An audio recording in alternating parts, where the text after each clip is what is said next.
C'était un 9 juin. Le calendrier avance, mais mon cœur est resté à cette date.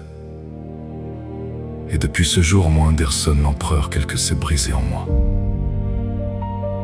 On dit que le temps guérit les blessures. Pourtant, il y a des absences qui deviennent simplement une autre façon de respirer. Papa, aujourd'hui encore, je pleure ton départ.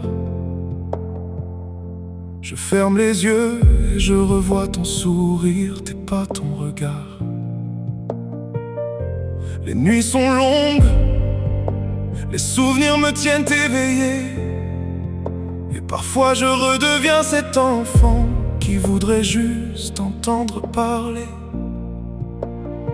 Tu aimais le travail plus que les discours, et la parole de Dieu était ton plus grand secours. Tu nous as appris que la foi se vit dans les actes, que la dignité se construit même quand la vie nous frappe. Je parle encore de toi, tous les jours ou presque. Ce n'est pas parce que je refuse ton absence, c'est parce que tant que ton nom vit sur mes lèvres, une partie de toi continue de marcher avec nous.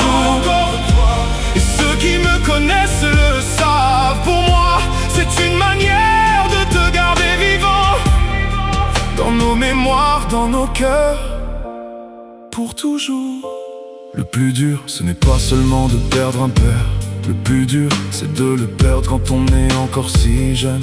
Quand derrière soi se tiennent des petits frères et des petites sœurs qui cherchent un repère au milieu de la douleur. Alors je me suis fait une promesse silencieuse, veiller sur eux aussi longtemps que Dieu me donnera la force. Les protéger, les encourager, les aimer comme toi.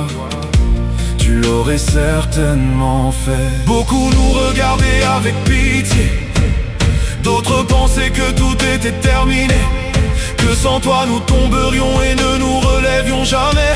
Mais ils avaient oublié une chose.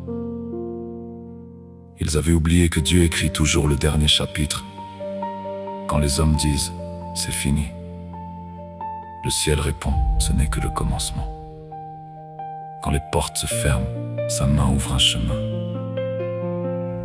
Nous avons avancé avec nos larmes, avec nos cicatrices, avec notre foi. Et Dieu n'avait effectivement pas dit son dernier mot. Papa, tu me manques aujourd'hui autant qu'hier, mais je continuerai à parler de toi. Je raconterai ton amour du travail, ta fidélité à Dieu, ton exemple et tes valeurs. Parce qu'un homme ne meurt jamais vraiment quand son héritage continue de vivre dans ce qu'il a élevé. Repose en paix, papa. Je poursuis la route avec tes enseignements dans mon cœur. Et tant qu'il me restera un souffle, je porterai ton nom avec honneur. En attendant le jour où, par la grâce de Dieu, nous nous retrouverons.